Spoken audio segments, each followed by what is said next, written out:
Good evening, everybody. It's 5:30. I'm going to call the meeting of the School Building Committee to order. As always, we are recording tonight's meeting for broadcast on the community access channels. First order of business is to vote on the minutes of the previous meeting, which were distributed to you. Moved. Second? Second. Any discussion? All those in favor? Aye. Any opposed? So voted. Thank you again, Debbie. Appreciate it.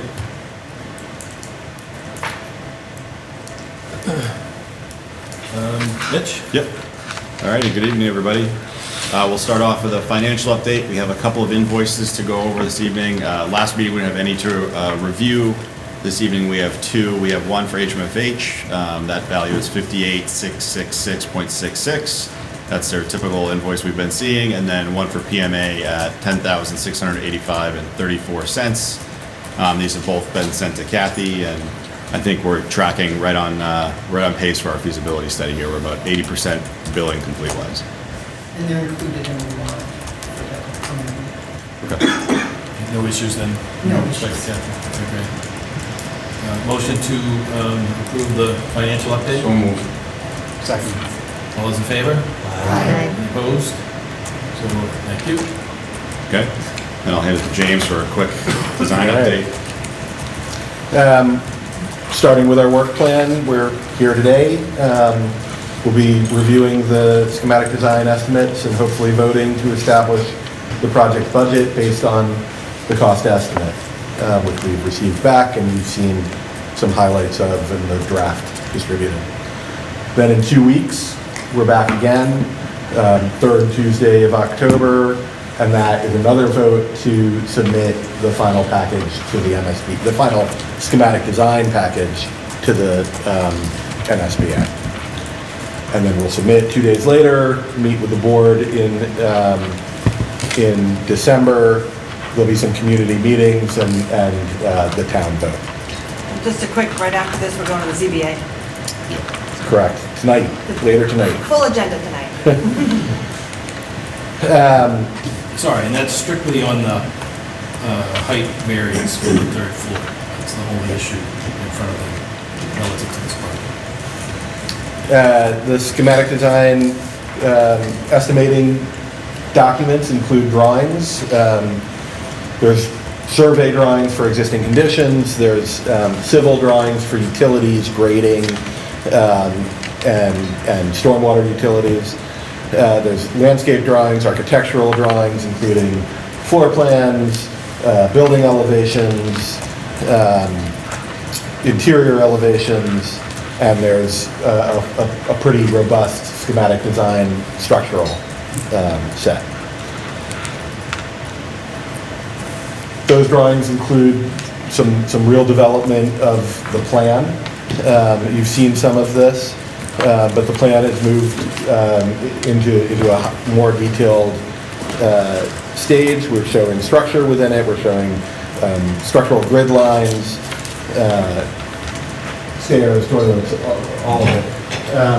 We also got some feedback from the community, and I just want to point out that the plan is we're priced and will be submitted to the MSBA, have a much more standard toilet room layout with a staff toilet, single user, a single user student toilet room, and then further in from the corridor, a boys' room and a girls' room, each with 2 toilets. So at our last meeting, that was not the design. Correct. And so what community feedback caused you to change it? We got feedback that that there was a lot of unhappiness with that other arrangement, and that this was something that should be brought forward, especially as this is a vote to what gets submitted to the MSBA. In terms of the cost estimate, there's really not a lot of difference between the two options. We got feedback from a couple of people on the committee, as well as feedback through the committee from other people that I can't tell you who they are. Just, I don't know. So there was one comment during the meeting and it was changed without any kind of discussion? That was the decision made with the administration. I think when we looked at it, we looked at kind of splitting the difference, having still a single-use toilet and other toilets in the other area. I think we need more prior research and looking at it down the road. But it's still the same space, basically. We haven't moved spaces. This also allowed us to add, I think, 7 additional bathrooms. Toilets. Toilets. Yeah, 7 toilets. So in each of these sections, there'll be one single-use toilet room, along with the 4. So does it still have the open design that allows supervision of the kids with privacy in the toilet rooms? It does. It is sort of airport style in that there's no doors, but there's not visual connection from the corridors. There's visual connection in towards the sink, but once you get to the sink, the corridor's here. There's a corridor that runs this way between electrical room and custodial, staff toilet room, single user, student toilet room. And at the end of that is a row of sinks that's shared between the boys and girls. Once you get there, it's gendered and breaks off in either direction. So from the corridor, you can see to there, but you can't see So fully. it's like more of a narrow corridor rather than the open space that we... It is a corridor rather than the open space. So It's not narrow. So we had some comments from the community anonymously, but did we have any discussion with the staff about safety and concerns about, there were issues with kids We did talk starting to, fights in the bathrooms? we did talk to the staff and admin, and this was the decision to proceed. Okay. Dave, I think from my perspective, and I wasn't part of the staff discussion, but certainly part of the peripheral discussion that happened between the time we broke up at the last meeting till today, and HMFH can correct me if I'm wrong about this, but it's a design concept that's kind of on the leading edge, and not many projects that you're aware of that are doing this as of today. It may be something that does happen in the future down the road, but, and again, this is just me as an individual speaking now. We have enough controversial issues with this site to begin with that we have to wrestle with, and perceptions and misperceptions that we got to deal with. This to me felt like a design feature that West Bridgewater did not need to be on the leading edge of, and not one that we need to spend a lot of inertia and equity with the community and trying to defend when we've got a lot of other issues that need to be talked about. If we could just move on with a more traditional approach that sort of gets us to where we want to be without being so out there, if you will, in terms of that type of a design. Yeah, I want it to succeed. And it just was strange that it was sold as a safety concern and then changed since the last time we met. It was surprising. I didn't see how that... And again, it was a being concept that added. we discussed. There was no vote taken about it, so it's not like we went against any committee vote about the Right. direction we were going. It was one of many concepts that we discussed at whole, and it just felt like it wasn't going in the direction that it should have gone with between now and...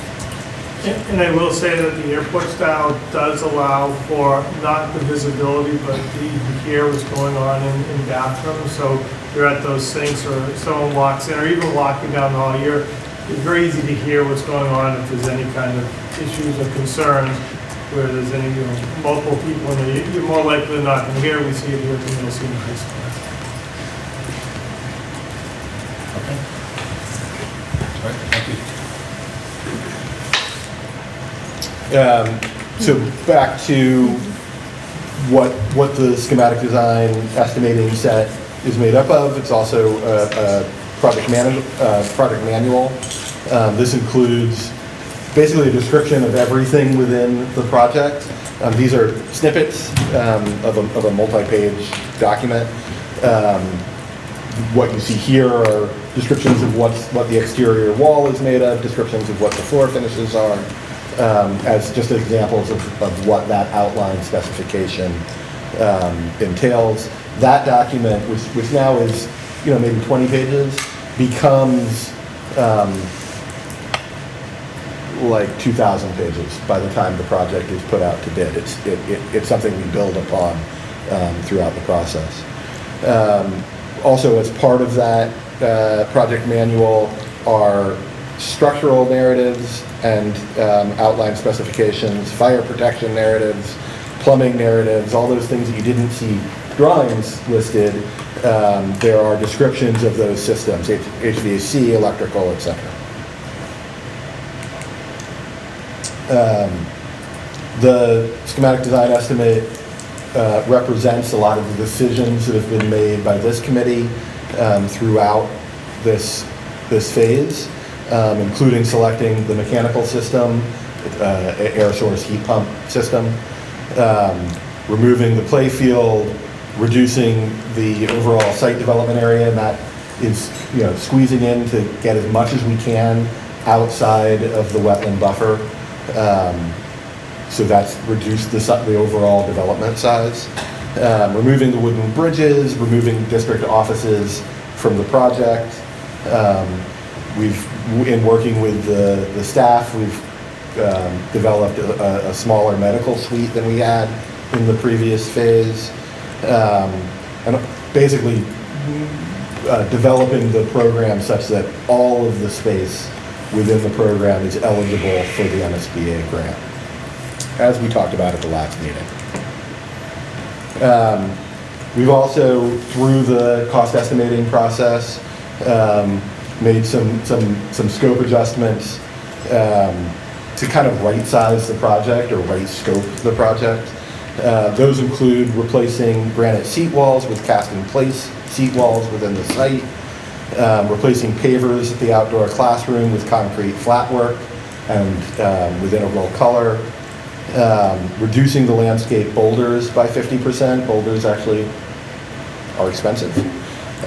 Replacing decorative fence with black vinyl chain link fence. This is a fence kind of separating the play area from the driving area.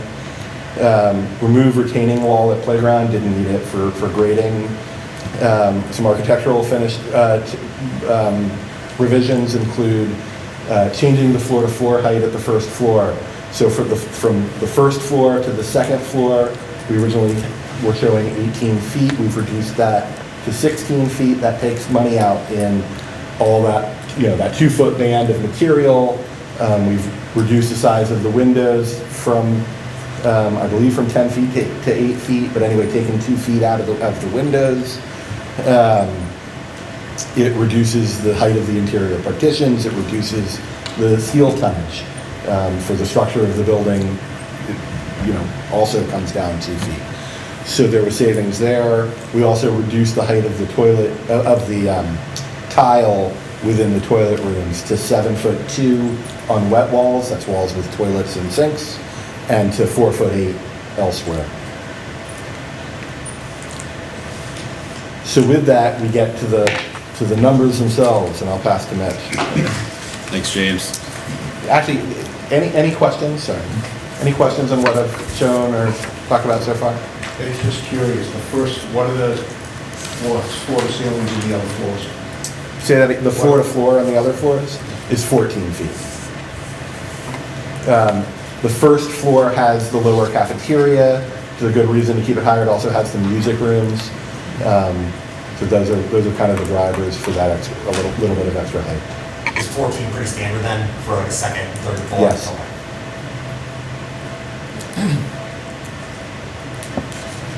Okay.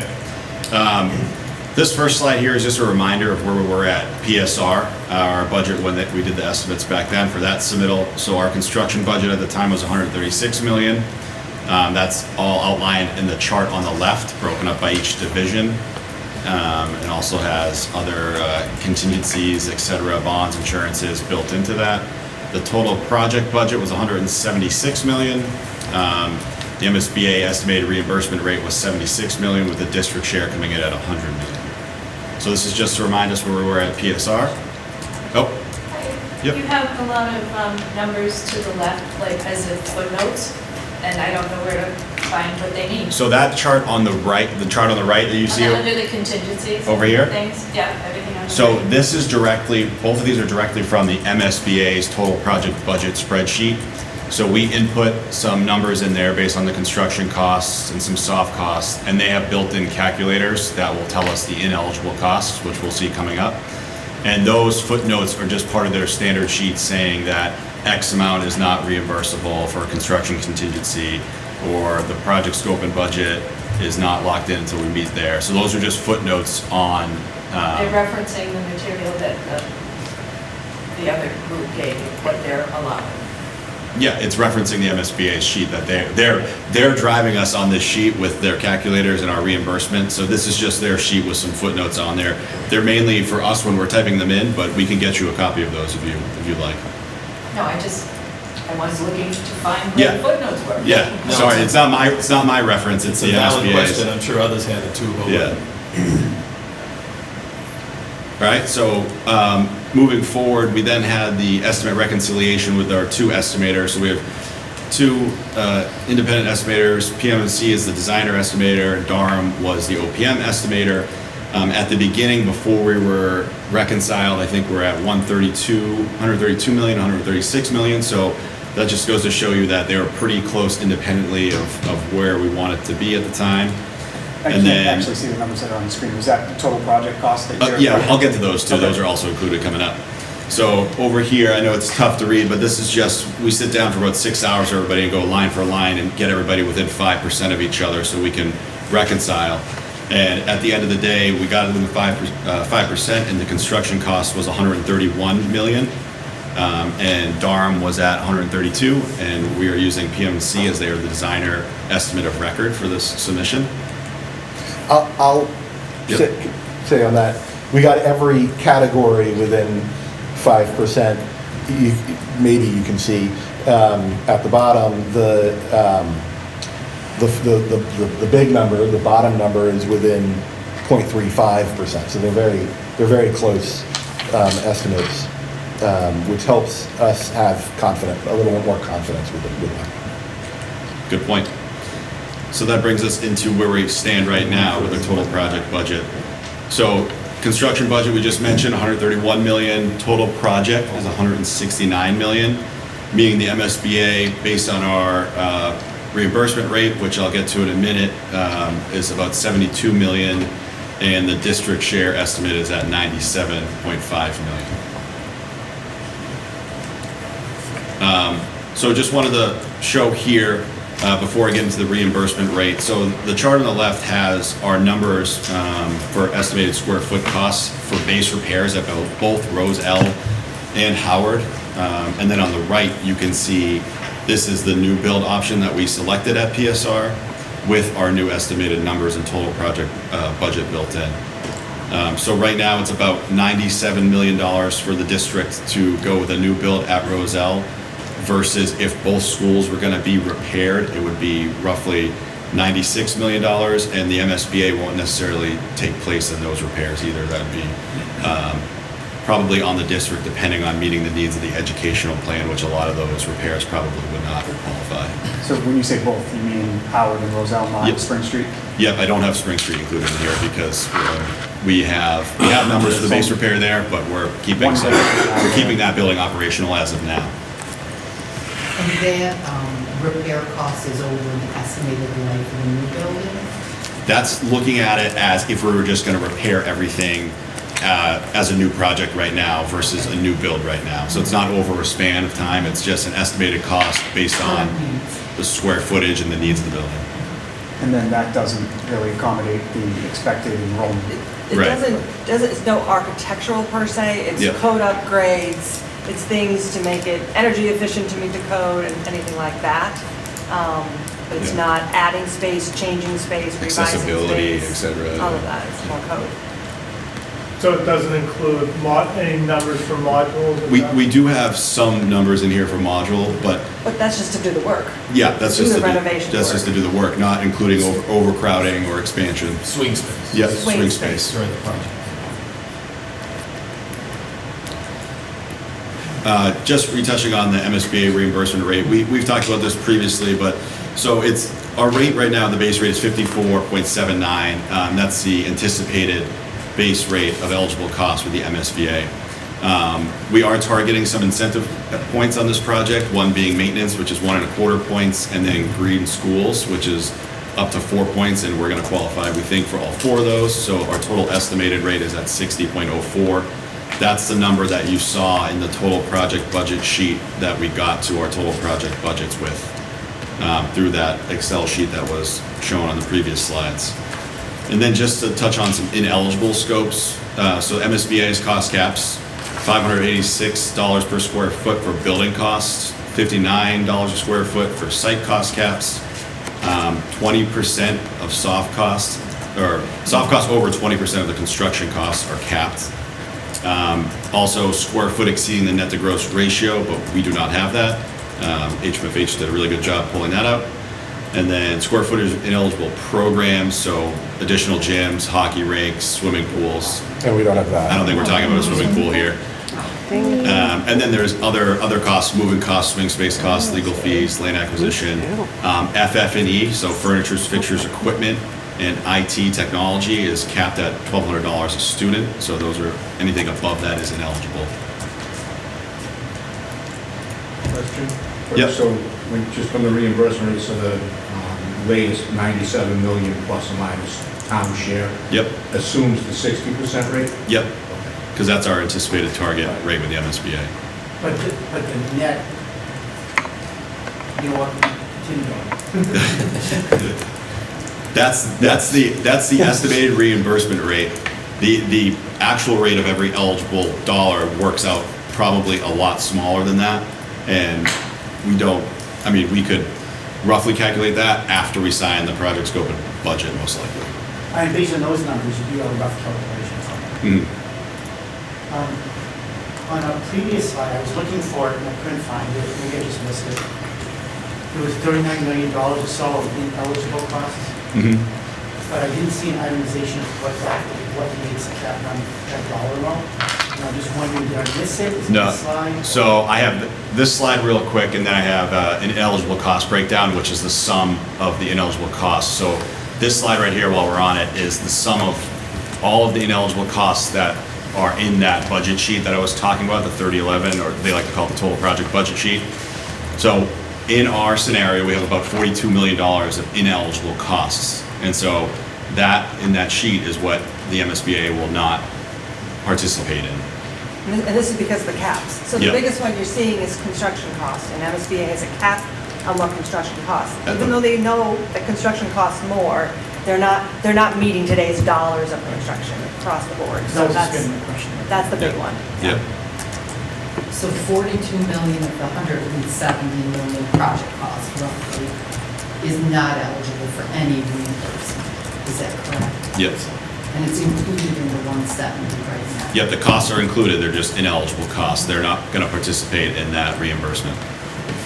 In your aggregate amount, did you assume $1,200 for FF&E, or did you assume a dollar amount higher than that? We assumed a dollar amount higher because we haven't seen a district in the, I don't know, maybe. No, I agree, that's what I'm asking. We haven't assumed it in the past 5 years that have met that $1,200 a student. In case of this, the past 12 years. So- Okay. And again, we were over that on this project too. No, I know, that's what I'm referring Yeah, to. yeah, But I want to make And I sure hate, that. I don't like saying it's typical, but in our case, it's typical of not meeting that. Okay, so just to circle back, this is the estimated construction costs, just broken down by different trades. So we have the substructure, the shell, interiors, MEP, so mechanical, electrical, plumbing, fire protection, and then building site work, markups, demo, and then furnishes fixed equipment.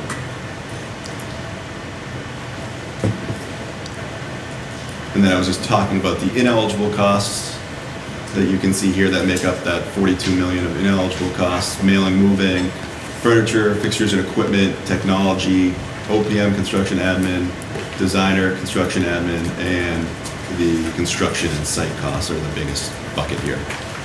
Mitch, could you also just speak to contingencies that are built into this? Yeah, so we have, built into that 3011, we have owner contingencies and construction contingencies all built in. And those, there are certain nuances that are capped as well. Sean, do you remember off the top of your head what the percentages of the contingencies that they don't participate in? It's 1%, anything over 1%. Anything over 1%. And that in the, can you go back a slide? Yep. That's in the markup. That is, so the markups on the top right, we include bonds, insurance, general conditions, general requirements, CM fee, GMP contingency, phasing, enabling, and escalation to bid.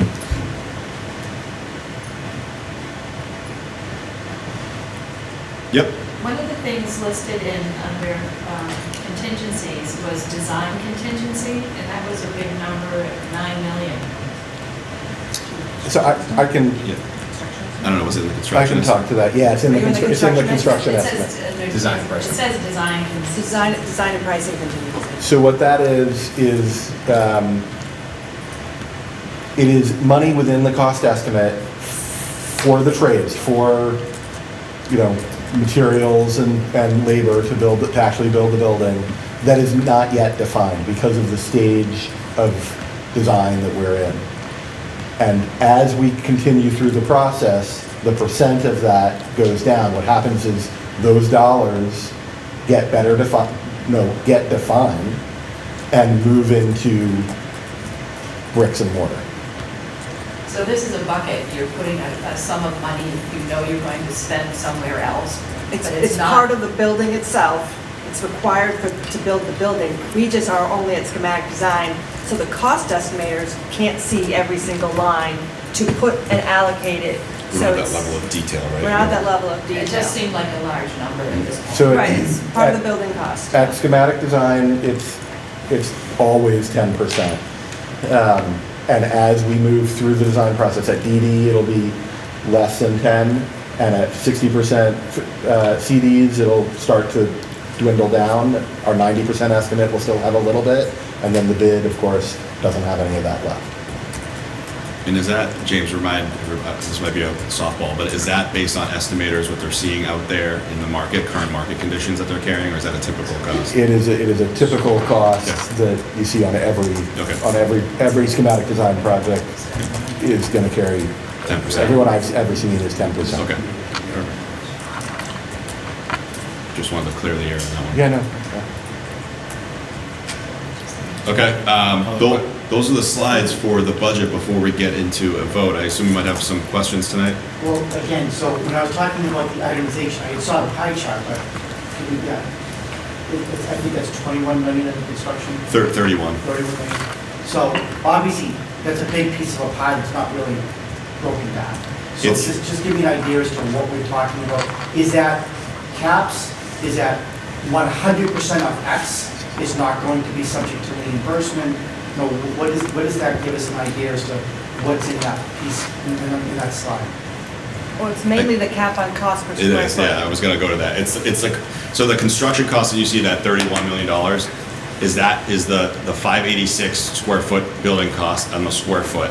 And then the 59 is a site work, so we have construction and site work. But that's broken down by individual trades, but then it's just put into one bucket for construction. So I'm going by numbers, so forgive me, but at one time we were talking about $1,100 or so per square foot for construction. So are you saying because the caps are 586, that delta is really part of what's in that blue piece of the pie? Yeah, the delta's ineligible. Yeah, we're not at $1,100 a square foot. Yeah, for- yeah, we're not for- there. For construction. I was just gonna see if I could figure out quickly about where we were. 880. So we're at about 880 for the building. We're at about 880, but that doesn't take it, breakout site.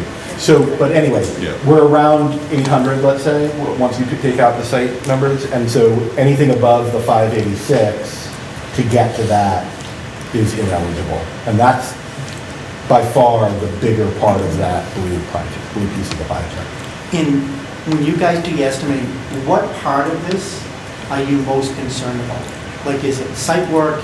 Is it, what is this in area, that I don't know why, but there is an area that when you put it together that you're most concerned about, just what is that? I mean, it's not, I guess, I'm not sure I understand the question. not a concern, but we obviously are aware of the site cost on the construction trades and the site work. Those are what we see. As you see the 31 million, those are typically the highest ineligible costs that we'll see based on that. I'm not sure if that's what you're getting at. Well, look, I mean, any large project, you know that you feel really comfortable in this area. And there's some other area, whatever that is, that you're not so sure of. And that's just any project, it's not specific to this. Right. Well, I feel like in the schematic design phase, we got very far with the building design, both interior in terms of scope and layout and meeting with staff, and then exterior meeting with all of you and narrowing down the design that you wanted. So we feel comfortable about that. One of the big changes in the price, like as we developed it, was all the resolution and understanding about the site, right? And it is a complex site, and it's going to be one of those sites that we are developing every inch that we're developing, right? Because it's really important, every inch, every parking space, everything is going to be precious and needed to be designed. But I feel like we got to the point where we own the value of what needs to be designed on this site. And I want to reiterate something that James said, to have two estimators come in at 132 and 136 before they've even talked to each other is really close, like really like, there's no like, oh my God, what does that one see because that one didn't see it, right? So the documents are really representing what we've all designed here. And so, and then to be able to spend a better part of a day, you know, going over all of those things. And you know, a lot of what happens is, oh, you know, I put that in this section, let's move it to that section. Oh, I was carrying this cost per square. Oh, I see what that really is. I'm gonna tweak my cost per square foot. So that conversation happens for 6+ hours to really bring them close together. And, you know, again, there's reasons there's contingencies because it's still early design and it's not finished yet. If it was finished, we could go out to bid tomorrow, but that's not the case. And so having all that gives me confidence that we're all on the right page and we scope this project and understand what this project requires. So, I mean, as I sit here, there isn't, oh my God, we've never thought about, I don't feel that way at all on this project. It's very... And during construction, is there an expectation there'll be police details at all Yes. in that building? Yeah, that would be built into a contingency, owner's contingency. Or even when we get to GMP negotiations. We'll say, thinking about your question about, you know, what do you think is complicated here? The construction logistics are going to be complicated.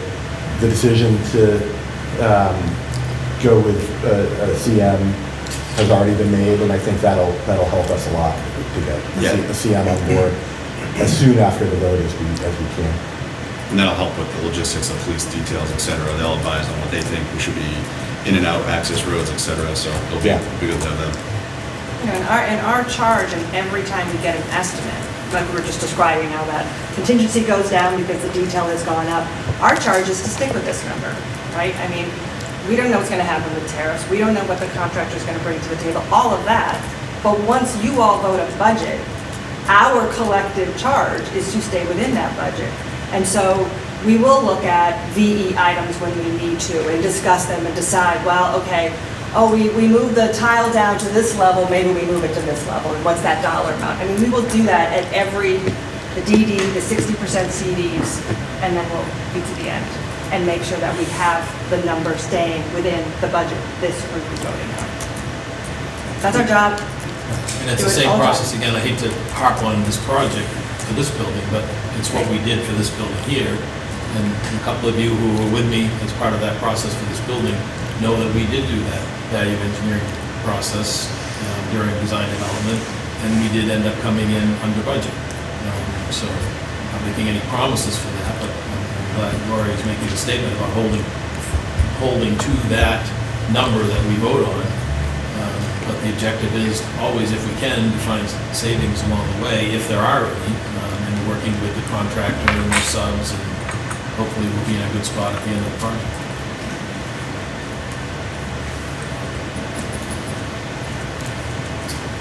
All right, you may have other questions or issues to discuss as part of this, and that's fine, but I think at this point I'd like to get a motion on the table and work from that motion in terms of answering any other questions or addressing any other concerns you may have.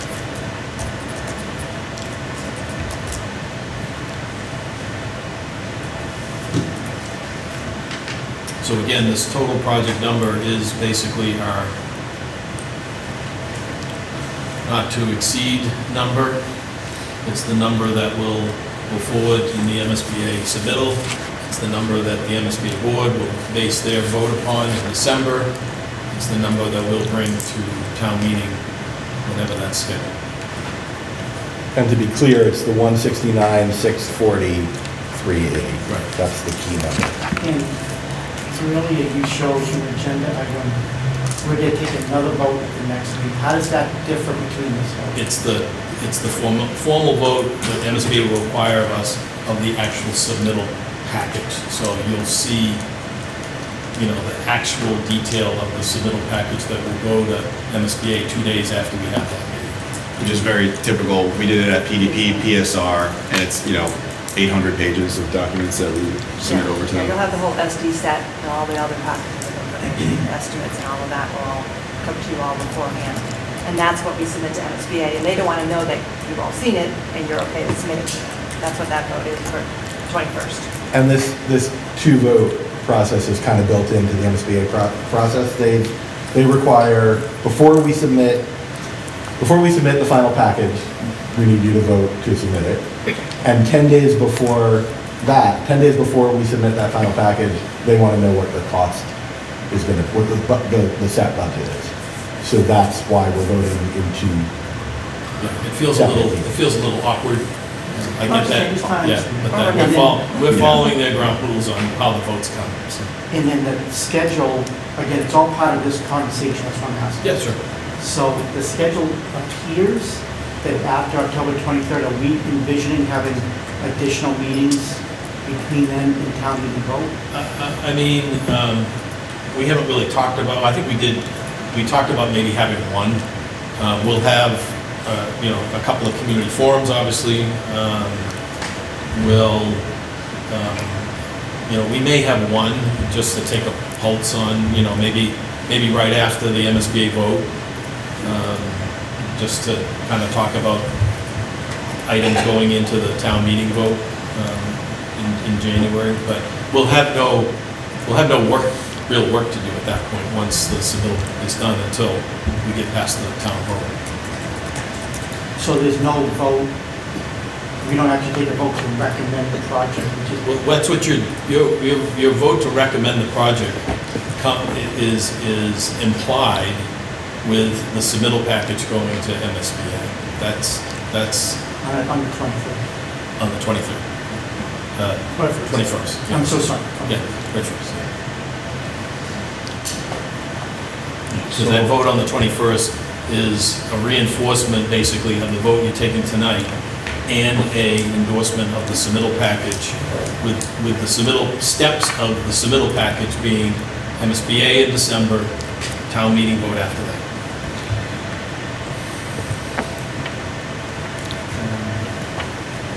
So we'll be voting on the total project budget, which includes this construction management at risk Yes. phase.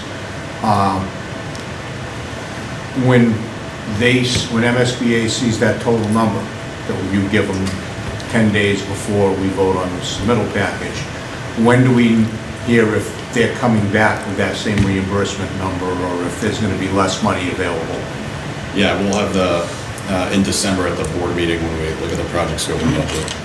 So we'll have to vote to move the schematic design forward before we know if they decided that, we don't have the money this year, we're gonna knock 20 million off.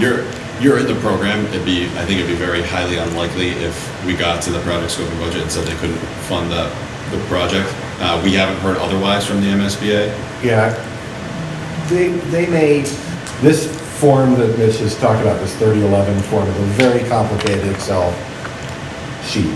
And they may maneuver things slightly, and these numbers are an approximation of MSBA reimbursement and district share, but I don't think I've ever seen it move, truly significantly. You just said $20 million. I've never seen it. Just the reason I'm asking is right now with what you did in terms of changes to the building and the value engineering you've done so far, you got us down from over 105, 106 million down to 98 million town share. Are we gonna be back up above, or is it likely it's gonna stay at least down below the 100 million that we're looking at for the town share? Because once we vote this and then the schematic design goes through, we're not gonna know that until we're basically going to town meeting vote. You'll know before town meeting. You'll know before the in general December, election. at the MSB. when they vote. We do our best to use their forms to approximate where we think we're going to be at that schematic design, but as James said, there may be some changes on the MSBA side, but typically not drastic.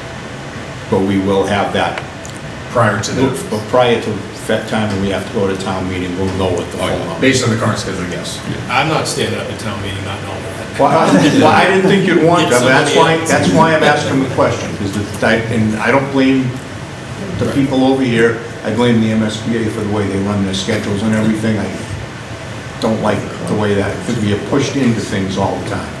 But getting your experience, that reimbursement from the sheet should hold.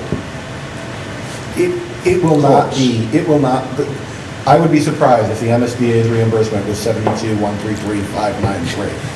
I'll be surprised. I'll settle for 5.9. But I don't think there will be, truly significant movement. Is that fair? I may have missed something. What happens if the contractor comes in and blows that number right out of the water? We don't know what the bid. Yeah. I mean, the numbers are... We don't know what the bid is. Yeah. Yeah, we got, So So they all come we're in. not, so we're And we gonna, don't know what the bid. we have more control again over the at-risk, the Yeah. CM at-risk than we would a general contractor bidding. So, Art's exactly right. We don't like the number, sorry. so Which we don't have that so control we'll of be the general hiring contractor. the contractor for the early process that we'll be doing is hiring the CM, construction manager. And they'll have this, they'll know that this is what our project is. Yeah. This is what it is, this is our intention, this is the scope, things So like they'll that. have to come in with... They're gonna sharpen their It's- pencils and try to come. Right, and so, and then we work with them. So basically, when it comes to the DD estimate, we're gonna have our estimator just like we just did.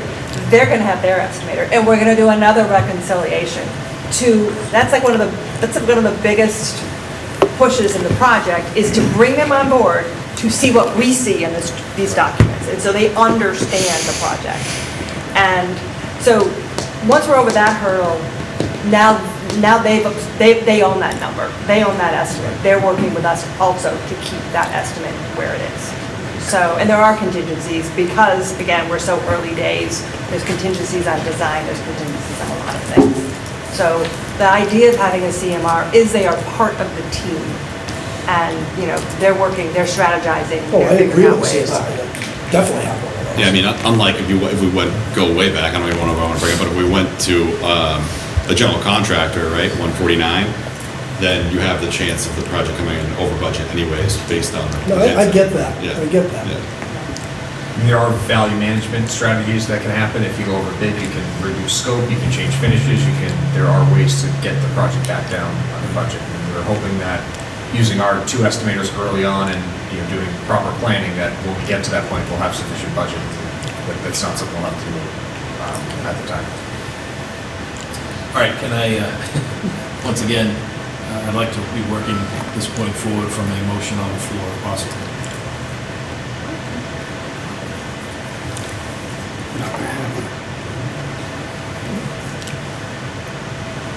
Okay, motion to approve. Scott, I'll assume your motion to approve is to approve a total project budget and not to exceed figure of $169,640,380. You got it. Well spoken, Scott. Is there a second on that motion? Second. Is there any further discussion, questions, issues, concerns? Supporting statements? So I do have a question. When will we have an idea of what it'll cost annually for a taxpayer, like a median taxpayer? We've already, through David, we've already talked about with that 3011 form, right after the submission gets made to MSBA on October 23rd, we'll start the process with David Sisson, working with Scott Golder, and working out information for the residents in terms of the impact of the town meeting board. And we certainly would have that information, I hope, ready for that first community forum, which we're planning for November 6th. And again, this is what we did the last time around. Scott wasn't in place, but with John Duncan was there before, and it worked very well. So we're holding the total project cost, so let's just say 170 million per your motion. You don't, I mean, a lot can change with a true reimbursement based on if any additional items become ineligible or some of the costs went down, correct? So we're just looking at the top line of 170, saying we won't exceed that. But there can be movement between the reimbursable and the non-reimbursable to potentially change the town's share. There could be. Do you see that rarely? I mean, the reimbursement rate is pretty much, the rate is what it is. And I mean, Yeah. versus items that are eligible versus ineligible, it would be if the construction the budget went up for any reason or went down. But again, we would then look at VE items to try to maintain that budget. So it's not, I haven't seen it recently. You're worried about it between now and the project funding agreement, basically, is what you're worried about. Yeah, Project Creep, maybe not over the 170 million, but additional non-reimbursable pieces. Right. Because, you know, I know we talked about this before, I'm just gonna come out, I look at things under the effective rate, I know. you know? So we're at about a 42.3% effective rate of reimbursement. I mean, the hard dollars are what we're gonna pay our taxes on, so the effective rate really doesn't matter. So I just, You know, in this, generally speaking, you have the total project cost, including your design and pricing contingencies within that construction cost. So any of that money that's going to move from design and pricing contingency into construction's already been considered, and the scope exclusions against that money have already been considered as well. So if you got to a point where you got below the MSBA reimbursable rate, everyone here should be very happy, because that, going from $800 a square foot to, is it $539? it's impossible. It's impossible, it's not gonna happen, but if you did, then your total project, yes, your grant would go down, but your total project cost would also go down way more than your grant goes down. So Right. the delta to the district would be better, and your Right. total project out of your cost would be more beneficial, more advantageous.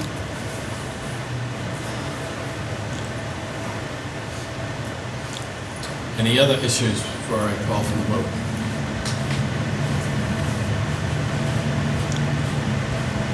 All right, I'm going to ask for a show of hands on this because I want to be accurate in terms of recording this for the minutes, and if we get asked in terms of level of committee support for this motion. So I'm going to call for the vote. All in favor of the motion, please raise your hand. Debbie, if you can help with the count.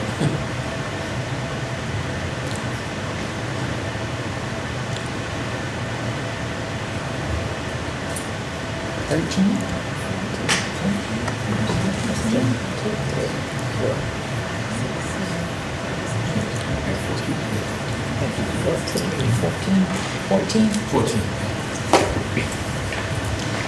All those opposed?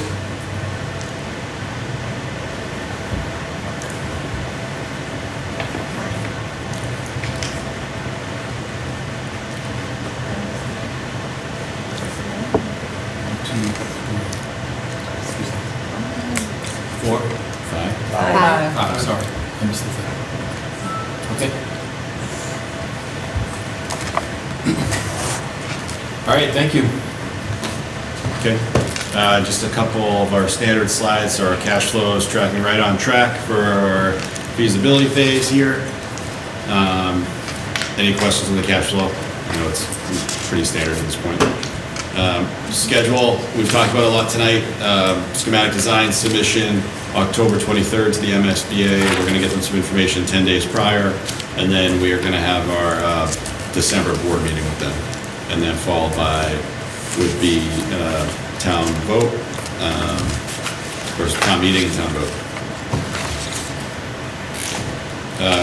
We had our building committee meeting tonight on the 7th, the next one's scheduled for the 21st, and as I just mentioned, submit the schematic design to the MSBA on 10/23. And that's all we had for slides this evening. And as I said, that community forum will schedule looks like we're scheduling it for Thursday, November 6th at 6 PM. We want to do it obviously after the MSBA submittal. Yes. So I just have one thing in regards to the community forum. You know, Mark, a couple weeks ago, posted the design and, you know, where it's going and kind of what it's gonna look like. And I just sat back with my popcorn and I just read every comment. And I don't think we're selling it to the town well enough. You know, they're like, why is it at Roselle? Why isn't it at Howard? We all know. And even if you talk to friends in the town, you're like, well, it's over here. Well, now that one person knows, but not everyone knows. You know, some things where, well, look at all the wetlands you're filling. Well, no, we're actually reducing the fill in wetland by straightening out the road and doing some mitigation work and stuff like that. Again, we all know, but the general person doesn't know. And I just think it would be beneficial, because listen, we need, the people that are gonna vote are old people. That's it. That's who votes in town, are old people. Well, I hope you're going to. Weren't you here for this meeting? I was. This thing got voted on? I was. So, but I'm one of the few that have kids in the school district that, I mean, we've been in the school district for now 10 years, 12 years. So like, I'm invested. The older people in the town aren't as invested. They're gonna be like, my taxes are gonna go up. The increase in, the people are gonna go up. And I understand all that.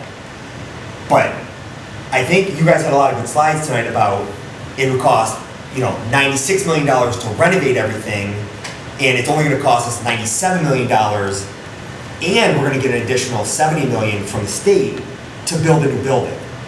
You know, and then another one side, you had the reduction already of what we've already taken out to make the project more feasible. You know, I think originally when we started talking about this, the original estimate was like 197 million. I believe that's what it was when we first started. And we said we're already down to, what, about 170 million now. So I think the town, the people of the town need to know that. To say, or I don't know how we do it, whether it's on Facebook or an email blast or something, but people are gonna complain no matter what. And I want the townspeople to be as educated as they can and not to have as many stupid questions as they do. If you can get rid of those questions by, well, who makes up the board? Well, if you make up well, who makes up the 26 people on the board? Well, there's, you know, town administrators, school admin, professionals on here. An official old person. Official old person. So like, I just think we're not doing our best to sell the project to the town. And I think we need to do something with that. So just a couple, as you mentioned, the 96 million, that doesn't really account for if we need a modular classroom for each school. Right. That's 300,000 that's gonna So, have to but I be think paid the for by people the need to know that townspeople stuff. for one modular, Yeah. one school. So times that times 3, and now you have 900,000. So, but I think people need to know that, because they're just gonna say, well, why don't we just take the 100 million that we're spending and fix things? And that's only to fix it one time. And You know, also- and now And it's not an educational fix. Right, it's not just, helping your education. And it's Right. not gonna fit all the kids, because we Right. already don't and I fit all think, the and I kids. think the people need to know that. You know, they're gonna complain that it's not at the Howard site, and I was all about the Howard site, but that was before I knew the septic system was a municipal septic system. It wasn't just for the schools. So you have to explain to people that since it's a municipal septic system, you can't just, it doesn't just take the schools, it's everything over there, which wouldn't be in the cost of the school rebuild. So that's an additional X amount of dollars. Scott, everything you're saying is true, and, you know, we've done 3 community forums so far, but admittedly, we've been doing those while we've been doing the Yeah. plan. Yeah, but the community So- forum things, I like, but there were 6 people showing up the last. Yeah, I know. I mean, and admittedly though, everything we've done is available on the website, you know, every submittal we've made to MSBA, I mean, there's only so much you can do in terms No, of I force understand feedback. that, but I just think. But my point is, there's a 2-prong approach. We have an obligation as the committee to do what you say and get that information out there, and, you know, and try to get people to actually consume it.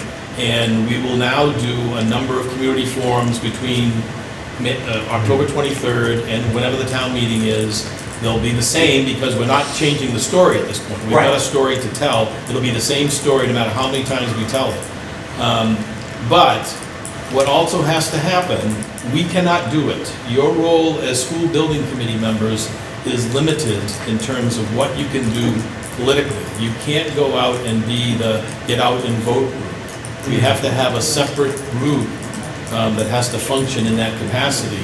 We can share the information about the project, all the factual information about what it's going to cost and what the design is. So that's really a second part of what you're really talking about in terms of building that groundswell of support locally with the town residents Well, and the I mean, taxpayers. I'm even thinking either whether they're in favor or they're not favoring, they should know that our original budget was 200 million, we're down to 107. Like just bullet point items, like you guys did at curriculum night when you guys were there. You're like, this is the design, what questions do you have? Oh, why is it here? Well, X, Y, Z. Why didn't you pick a building of this? You know, why didn't you pick a rectangle building? Like those are the questions that people want to know that don't necessarily get answered through, looking at, drawings on a piece of paper. I think what you're talking about is how we set up those presentations. Right. It's not just, here's the project and here's the cost. It's, here's all these other things. And one question, I'm sorry, Mark. No, go ahead. Actually, Mark, it's your question. But one of the ones that we need to really answer is, if you vote no and it fails, this is what happens. And that's the story that people are, turning deaf ears on, that you are not going to get in front of MSBA for years and years. That money is never coming back to this town. I mean, all of these things have impacts, and I think people I've talked to, I basically said, this is a one-time shot. I go, if not, it was 10 years back. So thank you for referencing the email. I did send one out 2 weeks ago. They go out to about 1,400 people. I also posted them on social media. I posted on Facebook. I sent one last week to another 1,400 people. That was exclusively providing information about the site. And the exterior today, I sent one to another 1,400 people. Again, posted on the Facebook, encouraging people to post on other. I know we've got a town website, Facebook page to get a lot of play, a lot of conversation going. Of that, I've gotten 2 responses back out of over, close to 4,000 emails and posts. 2 people have reached out with questions. So I think that's the problem, is people love to talk, but they don't want the answers, or they're not invested enough. And if they're invested, I put my email, my phone, I said, stop in, talk to me. There's plenty of opportunities, come here. The opportunity is there, and the information is out there. The community forums are there. I just wish people would be informed, and then they make whatever decision they feel is appropriate, but at least be informed of the project so they can make an educated decision on the project. So, hearing from other parents at soccer on Saturday mornings, apparently people are watching these videos. So they aren't reaching out when they do have questions. They might say, well, I don't like that the school is being built at the Roselle site instead of Howard, but they're not really watching enough of the video or asking Mr. Rodwell to find out why. I get that question all the time. So if anybody is watching right now, I encourage you to call and ask. Scott, I agree with you to a certain point. I have a son that's still here in town with Irish twin girls. He's invested. That's great. Big time. So you got to be careful on who you identify as the old people. I'm the old people. I'm 74, and I've done my time on these committees, more than all of you combined. So I know what the investment is. And my son, trust me, he loves to hate me for it. Okay, but understand, he knows that the Roselle needs to be done. And I'm not going to hold him back on how he votes. That's not my place. My place is to make sure that we all do what's best for the town. And as much as I may be for it or against it, and Gary knows me, I don't lie. I tell it like it is. Okay? We got to do what's right. I agree. You know what I mean? And believe me, those 2 little girls are going to need the same education that my son got. As a matter of fact, these guys should be calling my son to do the site work. because he works for AA Will, and they're the biggest and best company in the state. All right, I'm gonna call a timeout on this. All right, I'm gonna open up any other comments or discussion, anything else that needs to be brought to the committee? All right, again, another important vote to be taken 2 weeks from tonight. That'll be pretty limited meeting in terms of agenda items. That's basically the one piece of heavy lifting that we need to do to wrap things up to go to the MSBA. That'll be 2 weeks from tonight on the 21st. If you don't mind, a suggestion for that vote, do a paper ballot. Yeah. I think it'd be, you want to have a full number and you want people, we're going to have everybody here more than likely. I think you should do a paper ballot. You're welcome to make that motion before the vote is taken. Okay. Good. All right, seeing no other business, I'll entertain a motion to adjourn. I moved every agenda. Second? Okay. All those in favor? Aye. All right, thank you very much.